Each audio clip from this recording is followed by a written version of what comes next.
নমস্কাৰ সকলোকে মোৰ ৰেচিপি ভিডিঅ'ৰ অন্য এটা ভিডিঅ'লৈ সকলোকে স্বাগতম জনাইছোঁ। আজিৰ ৰেচিপি ভিডিঅ'টোত আছে আহোম বগৰীৰ জেলি। এই জেলি মই কিদৰেনো প্ৰস্তুত কৰিলোঁ সকলোৰে মাজলৈ লৈ আহিছোঁ। আশা কৰোঁ সকলোৱে আদৰি ল'ব। এয়া আহোম বগৰী লৈ লৈছোঁ। যিহেতু মোৰ ওচৰত বগৰী কম আছে সেয়েহে মই কমকৈ প্ৰস্তুত কৰিম। বগৰীখিনি ভালদৰে ধুই এয়া এটা কুকাৰত দুটা হুইচেল দি সিজাই ল'লোঁ। ঠাণ্ডা হোৱাৰ পিছত এটা গামলাত এখন চেকনিৰ সহায়েৰে এনেদৰে বগৰীখিনি ভালদৰে চেকি ল'লোঁ। যিহেতু গুটিখিনিত বহুত মঙহ লাগি আছে সেয়েহে হেতাৰে ভালদৰে মোহাৰি চেকি দিলোঁ। এতিয়া এটা চচত চেকি লোৱা বগৰীৰ ৰসখিনি এনেদৰে গেছত উঠাই দিলোঁ। অলপ গৰম হওঁতে এতিয়া এয়া পৰিমাণ অনুযায়ী 2 কাপ চেনি দিলোঁ। এতিয়া উতল অহালৈকে ভালদৰে লৰাই থাকিব লাগিব।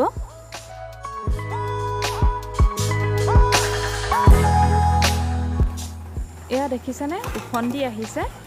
যিমান পাৰে সিমান লৰাব নহ'লে উফন্দি পৰি যাব। এতিয়া ইয়াত মই 3 টোপালমান ভিনেগাৰ দি দিছোঁ।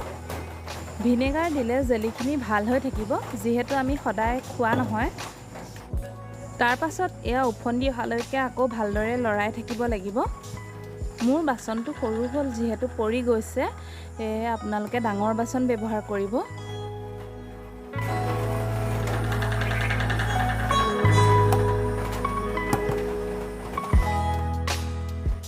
এয়া দেখিছেনে অলপ অলপ ডাঠ হৈছে। এতিয়া এয়া যে দেখিছে কাষে কাষে লাগি যোৱা ফেনখিনি হেতাৰ সহায়েৰে পেলাই দিব।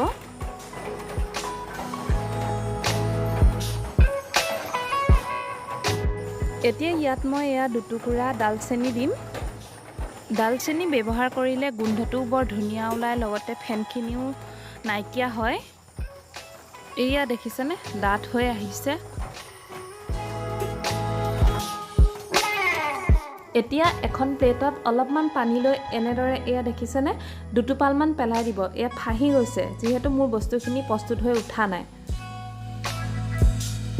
আকৌ অলপ সময় উতলাই ল'লোঁ। এতিয়া আকৌ একে পদ্ধতিৰে এনেদৰে অলপমান পানী লৈ এনেদৰে দি চালোঁ। এয়া দেখিছেনে পৰোতে অলপ সময় লাগিছে আৰু বস্তুখিনি ফাহি যোৱা নাই। তেনেহ'লে গম পাব যে বস্তুখিনি প্ৰস্তুত হৈ উঠিলে। এয়া মোৰ জেলি প্ৰস্তুত হৈ উঠিছে। এতিয়া এইটো গ্লাছৰ বটল ভালদৰে ধুই মগটোত ফুলকৈ পানী দি বটলটো তাত ৰাখি লৈছোঁ। তাৰ পাছত গৰমে গৰমে জেলিখিনি বটলটোত ভৰাই দিছোঁ যিহেতু ঠাণ্ডা হ'লে ভৰাবলৈ অসুবিধা হ'ব। আৰু এনেদৰে আধা ঘণ্টা সময়ৰ কাৰণে পানীত ডুবাই ৰাখিব বটলটো। ঠাণ্ডা হোৱাৰ পিছত এয়া দেখিছেনে মোৰ জেলি প্ৰস্তুত হৈ উঠিলে।